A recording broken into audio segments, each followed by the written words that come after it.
what is the point of having a business, making money, budgeting, all of this stuff, if we don't get to enjoy the life that we are living? We know that you were born magical. We know that you are intuitive, and we know that you are brimming with everyday enchantment. Here at the Sisters Enchanted, we believe in intention, we believe in intuition, and we believe in everyday magic.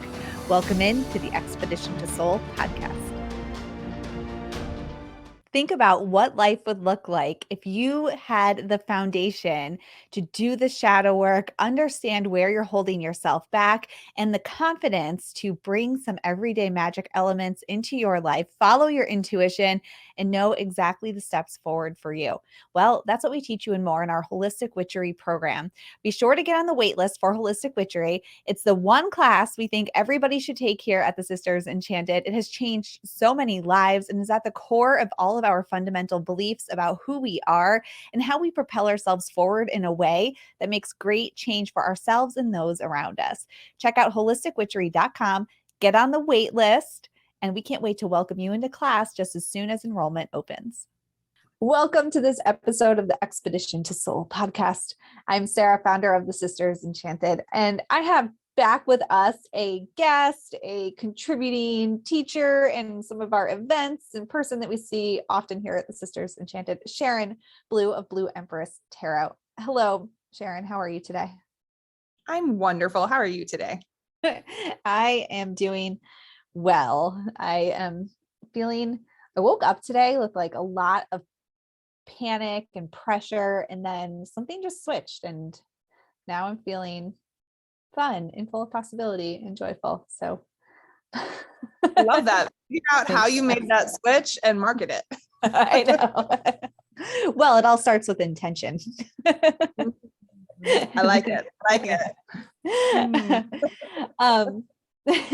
So you are here today. You've been on before and we've talked about intuition and tarot, and we have a little class you can buy here that Sharon created about self-care and tarot and divination, intuition, all that good stuff. But today you are here to share with us the secret to boundaries that are so good that you can just go on vacations without your children, without your spouse, how you do that, how you got there, and all the things. Because there are so many people you see, because you're in our communities, and particularly when we host our free Expedition to Soul class, people share like, I just don't have time. Nobody in my house is letting me have the time. And that's just an online class, and people are like, I can't do this one thing for myself. So when you started sharing with me in different, capacities and way that we talk about these trips you were going on and like this time away, I'm like, how are you making that happen? Because your kids are like the same age as mine. And, and while I feel like I have developed stronger boundaries in my life, there's a lesson to be learned here, and I need to learn it also. So tell us how do you want to get into this?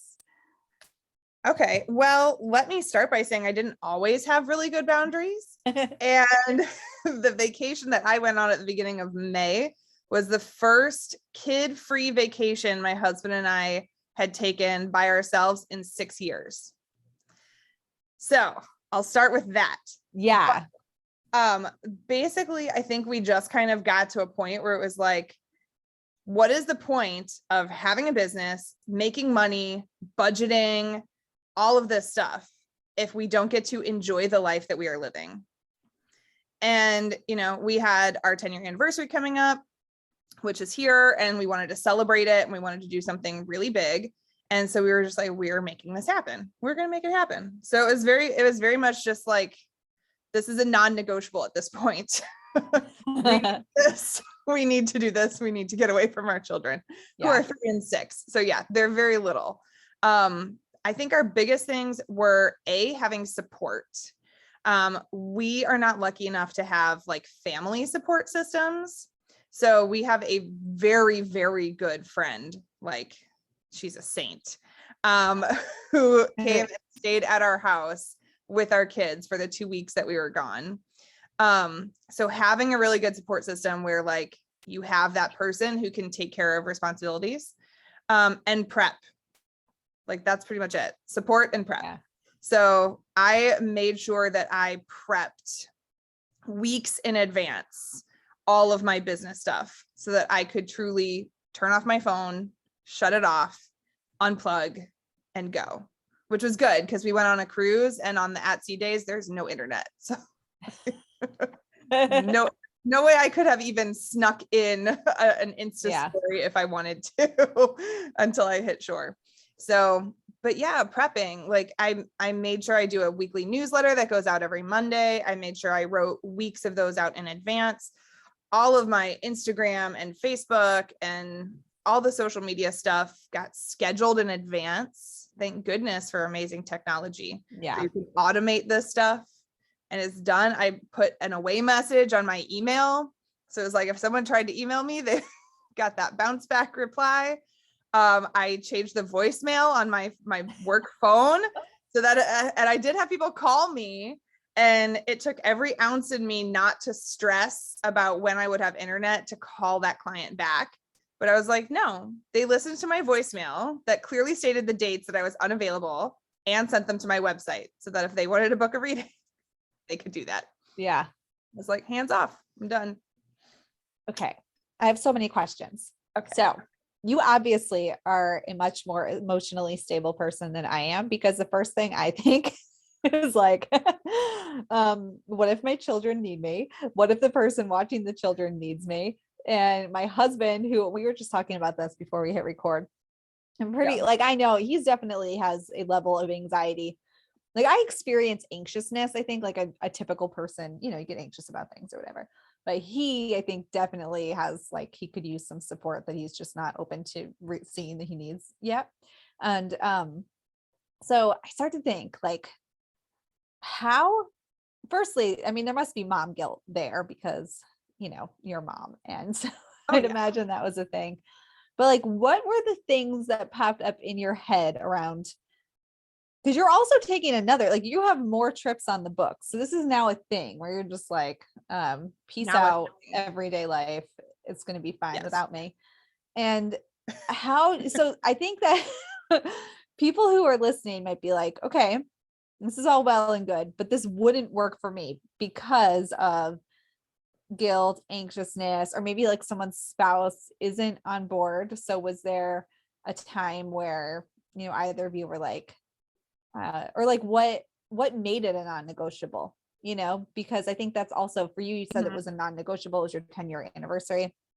So what was a thing that made you come together and say, no, this is non-negotiable, we're going to figure it out?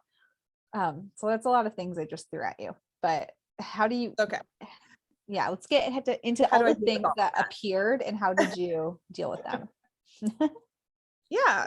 So like basically non-negotiable, like I'll be brutally honest. My relationship with my husband has been very much back burner, especially since I started my business. Like when I had to make the decision to quit being a school counselor to stay home because we wanted to expand our family, there was a lot of resentment there because I loved my job and I hated having to give it up basically to afford daycare. And so there was a lot of resentment of like, you get to leave the house and go people all day and have adult conversations. And I'm stuck at home with a newborn and I'm like still in my pajamas and haven't showered and like hate life right now. Even though I love my newborn. So there was like resentment there. And then when I was like, you know what, no, COVID, he was working from home, I'm starting this business. He was super supportive and that was amazing. But then all of my time and energy was being put into this business because hard work pays off. And if you don't work hard, then you're not going to have a successful business. I learned from someone I'm talking to now, Society Business Witchery. Y'all should join. But so, you know, I worked really, really hard. We didn't have a lot of time. We weren't taking our, you know, monthly date nights. I wasn't spending a lot of evening time with him because it was like basically be with the kids all day, do dinner, and then run upstairs and work until bedtime. And so our relationship was suffering a lot because of just the strains of life. And so that's why it was a non-negotiable for us, because we knew that if we just stayed in our regular lives, doing our daily, going through the motions, get up, go to work, either drop the kids off or I'm watching them, and then dinner, and then like evening routine, like all we do is sit on the couch and watch Netflix and chill, basically. Yeah. Like date nights for us, which is fine. But like when you're not having conversations, when you're not contributing back to that relationship, it just starts deteriorating. And so we were like, we need this because we need to jumpstart our relationship again and remember who we were before we had kids. Because we were together for 4 years before we got married, and then 2 years before we had kids. So there is like a long portion of that relationship that was just us. And we wanted to get back to that. So that's why it was a non-negotiable, because our relationship needed that resuscitation, basically. Which was fantastic. It was just what we needed. We'd been talking about a vacation for years, but just never put it into action. So that was that. Mom guilt for sure was hard. Like even just having to say goodbye to them, like, because we left in the evening. And so having to say goodbye to them like before bedtime was like, I was so sad. And we were prepping them too, because like my little one's 3. My older one is 6, so he like gets it a lot more. And he was kind of like, oh, you're leaving, I get to hang out with Aunt Michelle. Okay, that's fine, I don't care, go, it'll be fine. But I was worried about the little one because he does get clingy, and I'm home with him, like that's what he knows. And so we were prepping him for like 2 weeks. Mommy and daddy are going to be leaving, this many more sleeps until we leave, and then we're only gone for this many sleeps.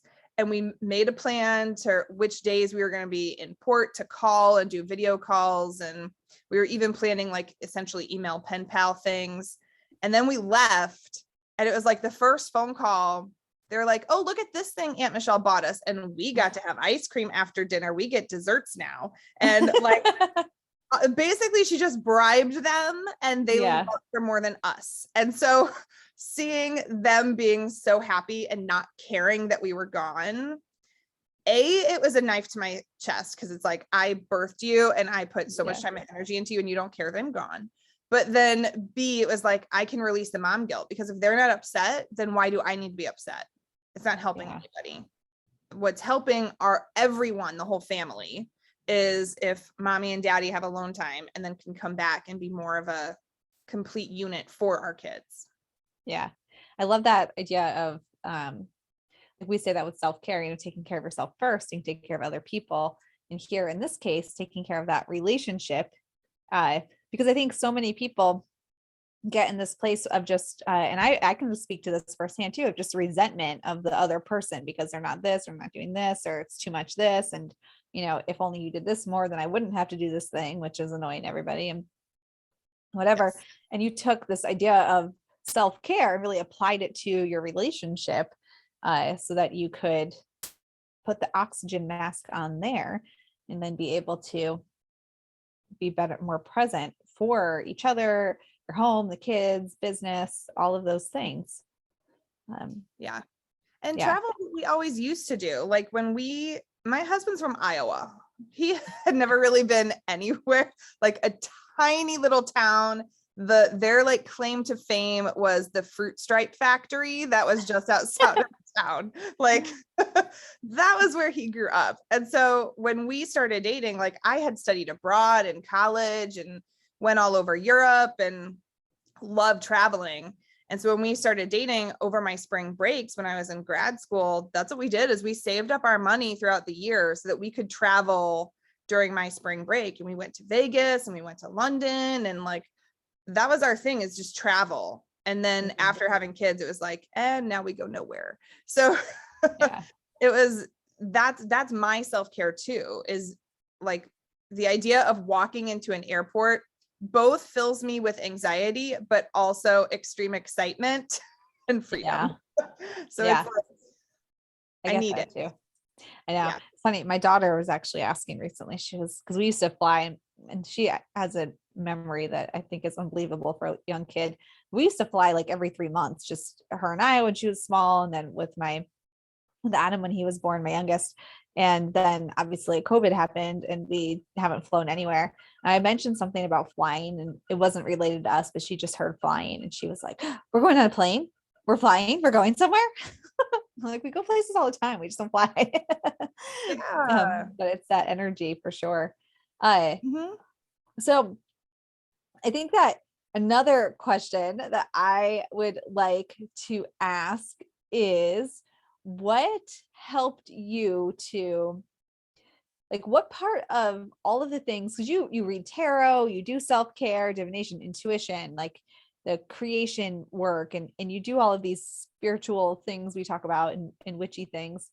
What would you say might have helped you to see that, like instead of allowing the resentment to build or the separation, the divide to get bigger, what tool do you think, or just what was it that helped you to say, like, hard stop, we need to go on this trip no matter what else happens, this has, like, no matter how complex it is, we have to get it done. Because I think the tendency for most of us as people is really to create more suffering for ourselves. Like we just will dig that pit without not intending to, obviously, but it's like so much easier to just stay in the frustration and the resentment and the guilt than it is to do the other thing that's really so much, it's really freeing and really makes us feel better in the end. But our tendency is to stay in that suffering. And not to say that you were suffering, but what do you think is like part of, like, kind of flexed your muscles, built you up to be in the position where you could just see the problem and say, I see this happening, we're going to stop it now and we're going to make this happen. Yeah.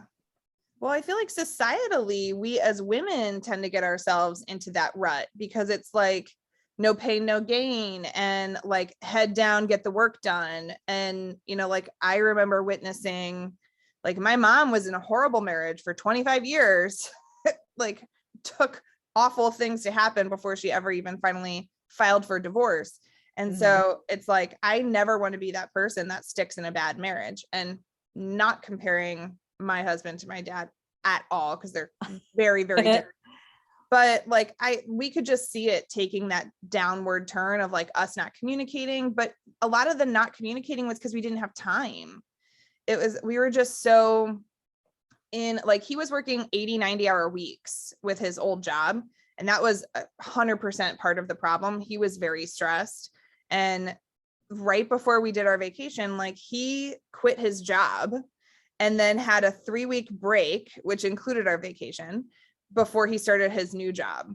And so he was really able to be like, oh my gosh, I don't have people calling me 24/7 at 3 a.m. to work 72 hours straight. And like he could finally feel that freedom as well. But we needed that space to communicate away from our kids, where it was just the two of us, and like me not stressing about work, him not stressing about work. We needed to physically remove ourselves from the environment in order to communicate better. And it really did. It helped us to do that. And I think on a smaller scale, like we talk about boundaries, one of our non-negotiables probably for the past year has been going on date nights, a minimum of once a month. And I say once a month because, again, we don't have a huge support system, but the daycare that our kids go to does a parents' night out once a month. And so we utilize that for sure. And so that was like our thing, is we have to have date night at least once a month, but communicating once a month is not gonna consist with that relationship. So we just needed to not have conversations about dishes, laundry, our children, the house, the yard. We just needed that. And when you're here in the environment, it tends to create what those conversations are about. And so we needed to remove ourselves to have those conversations. Yeah, I like it. So for people who are feeling maybe like there's just no way that they can get something done or get time for themselves or take a break, I think coming back to the idea of just how critical it is. It's like mission critical to make it happen, and that there is no easy way to make it happen. It's just making the decision and then finding the solution. So whether that's a neighbor or like you use your daycare for the childcare, and I'd imagine that there's all kinds of like my kids don't go to daycare. They're home all the time. That's like a whole other podcast episode that somebody should interview me and be like, Sarah, how do you live with your husband and your kids all the time when nobody leaves the house except you to go to work for just a few hours at a time here and there? I'd be like, it's insane and I don't recommend it. but but even for us, like I know that like our local YMCA, like there's places that do like an evening thing where you can, it's like $20 drop in or something, and then your kids stay and play and you go somewhere. And so yeah, whatever circumstance is, I like what you're saying about just, you just have to make the decision and then from there find the solution, make the decision, find the solution, because you have to center it as like mission critical, not something that I want to do one day and goes on the vision board. It's just making it critical. Yeah. You have to make it tangible.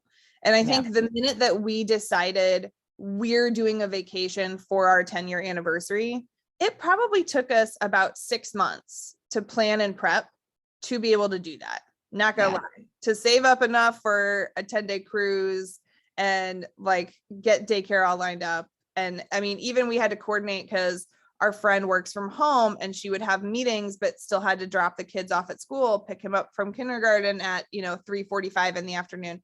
So like there was still a lot of finagling that had to happen. But, when you're fiercely committed to your goal and what you need to do for your mental health well-being, you do it. Yeah. And so like one of the things I wrote up for like notes for this is self-love is at the heart of setting boundaries.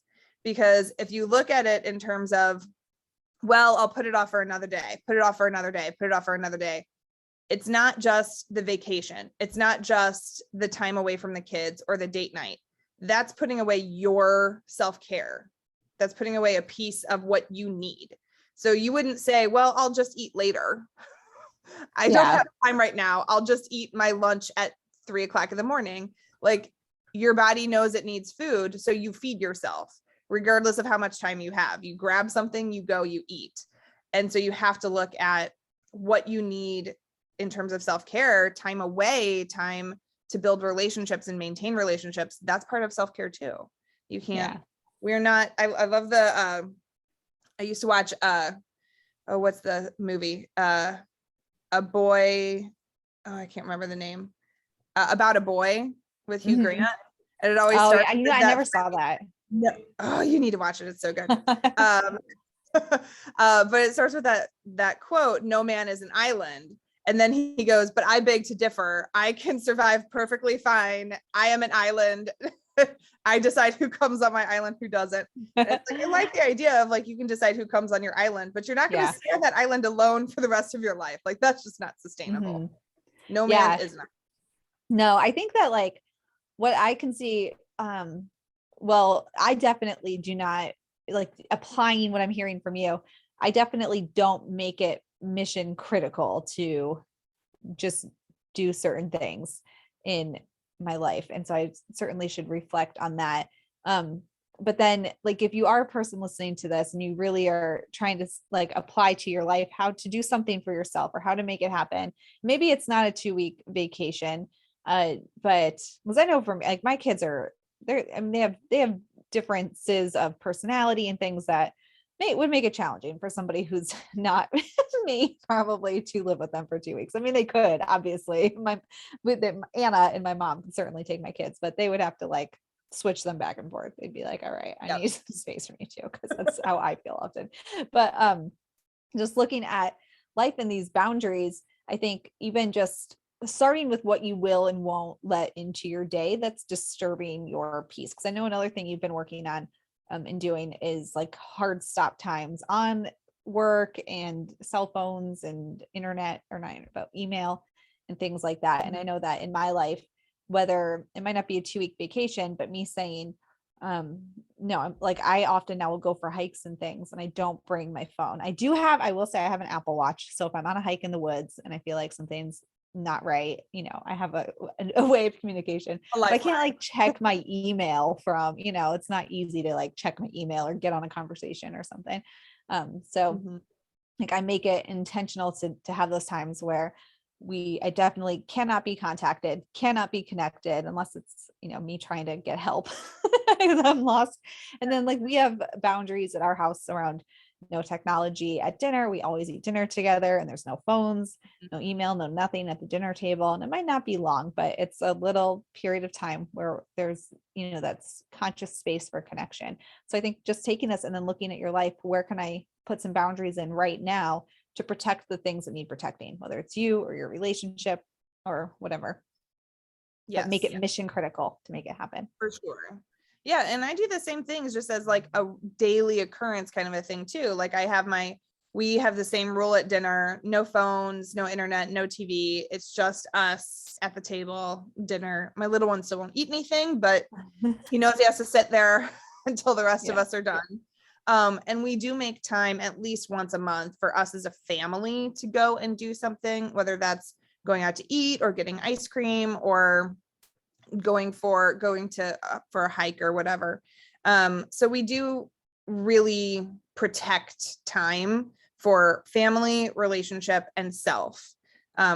We do that a lot here, but yeah, sometimes you need to get away. And I love that.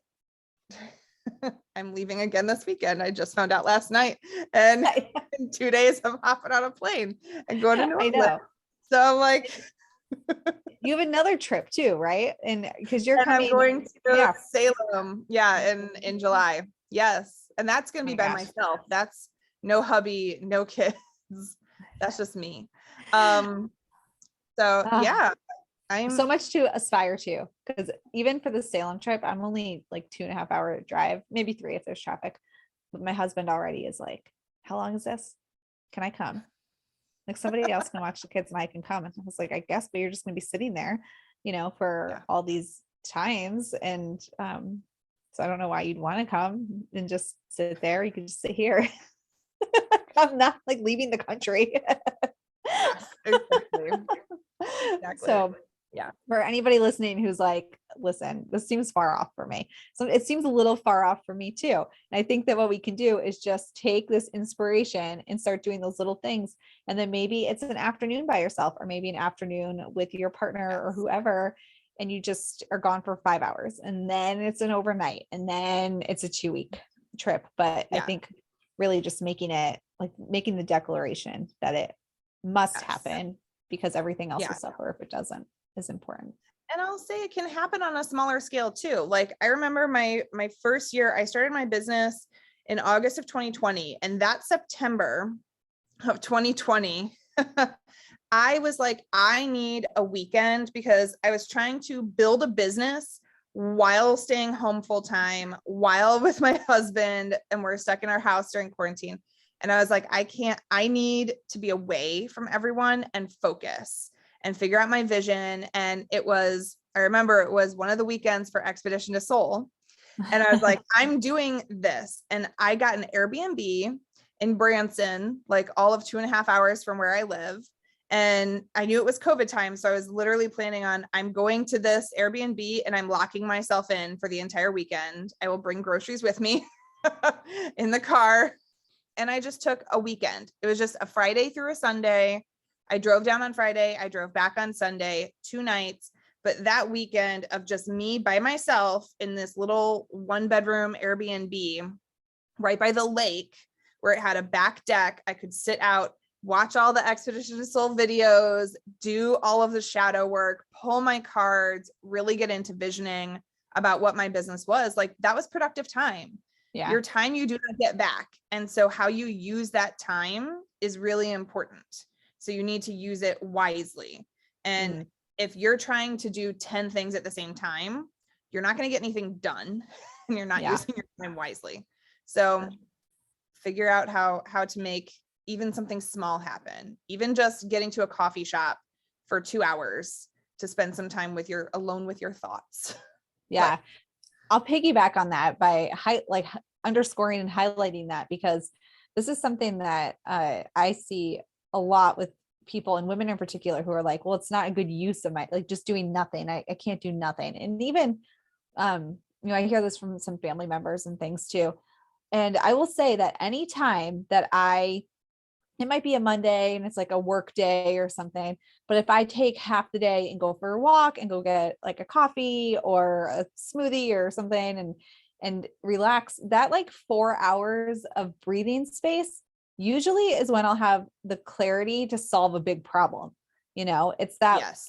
like, and if I had just been doing stuff to fill time, like if I was at home and trying to clean the house and do the laundry and like do the things that make me look like a good person on paper because I did all the things, if you're not giving yourself, or like in a relationship, for example, the space to breathe and just exist, it's in those times when you don't feel overwhelmed and burdened and you have the space to just be, that a lot of the things that you're experiencing that feel out of alignment, the answers just appear because you can hear them, and they're not just covered with clutter. So that is productive time. Yeah. You notice things differently, like your perspective changes and you notice things differently. Like I noticed that before we left for the cruise, my husband, his love language is acts of service. But like what he was choosing as his acts of service were like washing the dishes or doing the laundry. And to me, I'm like, this is not showing love. This is you participating in this household that we all run together. And so it wasn't hitting, it wasn't resonating with me. But put us on a cruise ship and he's like, no, you sit there. I'll go get you a glass of champagne and to you, or like pulling my chair out for me to leave. Or like, let me buy you something special because we're here. Yeah. Like I was able to see those acts of service in a different light with the intention in which they were meant. Whereas at home, it was just shrouded by, well, this doesn't really mean anything. And so just being able to see things in a different light helps. And so, yeah, it's that clarity. What's your love language? Okay. Don't think less of me, but my love language is gift.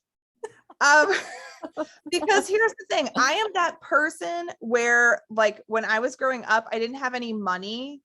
And so I wanted to show people I love them. So I would make them things and then gift it to them. And like watching them open that present was like, to see the thought and effort that I put into making it for them was the best thing in the world. And so for me, it's not necessarily about like buying me something expensive, but it's like, I want to see the thought and energy and effort that went into what you're getting me. And that's what really matters. So it's like semi acts of service, but more gift. So. Yeah. Mine is words of affirmation followed closely by acts of service. Yeah. Yeah. I like the words of affirmation too, but Sarah, I see you're trying so hard. And then I'm like, oh, thank you. And then I can continue on. That's a validation. That's all I need. Yeah. Yeah.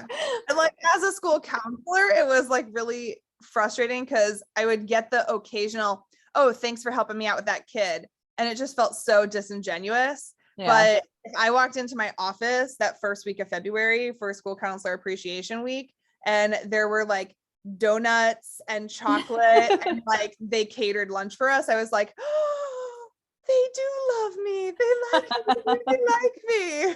So it's like, I need to see the tangible, like, oh, someone thought about me and they remembered this week in February. Yeah. That's funny. Isn't it? It's like so interesting, the different ways we can categorize ourselves, like what we are. Yes. I feel like you could just like develop, you could just like make a personality and not really know who you are just based on tests. Be like, well, I think I'm this. Oh yeah. And I love it because they all seem to like fit together. So it's really fun. Because it's like, true. Oh, this human design totally matches my astrology chart, totally matches all these tarot cards I pulled, totally matches. Yeah. All of this other stuff. Yeah. Mm-hmm. Love it. Anyway. All right. Well, thank you for coming and inspiring us to set some boundaries and center the things that are important, which is ourselves and relationships, and just make it happen because no one's going to make it happen for you. Yes. Take time. Fiercely take back your time. Yes.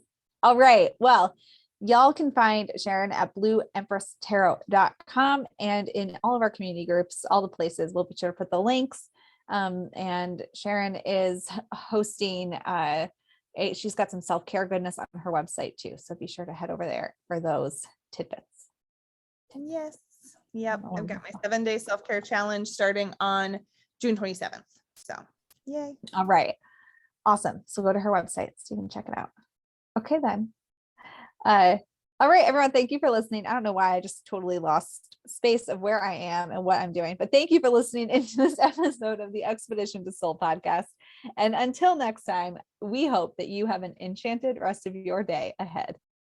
If you liked this episode of the Expedition to Soul podcast, please rate, review, subscribe. If you're listening on Apple Podcasts, it will really help us spread everyday magic, intention, and intuition to the masses and helps us so much as a small business. Be sure to hit that subscribe button on your favorite podcasting platform so you never miss an episode. There are new episodes every Tuesday and astro forecasts for the week ahead every Friday. If there's any topics you'd want to hear, anything you want us to dive deeper into, shoot us an email at magic@thesistersenchanted.com. And as always, thank you so much for listening and being part of the community here at the Sisters Enchanted. And we'll see you in the next episode.